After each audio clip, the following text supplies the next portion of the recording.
অনেক দিন ধরেই তোমাকে একটা ফুল দিতে চেয়েছিলাম। জানো কেন? সেই ছোট্ট ফুলটার মাঝে আছে স্নেহ, ভালোবাসা, যত্ন। সবই তোমার জন্য জমিয়ে রেখেছিলাম, কিন্তু এখনো সেই ফুলটা তোমার হাতে তুলে দিতে পারিনি। হয়তো সময়টা ঠিক মতো মিলেনি, হয়তো সাহসটা ঠিক মতো জোটেনি। তবে বিশ্বাস করো, ইচ্ছা কখনো কমেনি।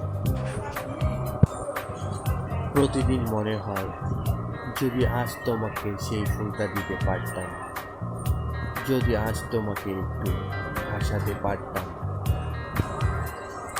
আমি এখনো অপেক্ষা করছি সেই দিনের জন্য, যেদিন তোমার সামনে দাঁড়িয়ে নিঃশব্দে তোমার হাতে একটি ফুল তুলে দিব, আর সেই ফুলের সঙ্গে বলবো, অনেক দিন ধরে তোমাকে বলতে চেয়েছি, তুমি আমার কাছে ও হৃদয়ের মানুষ। ততদিন ভালো থেকো।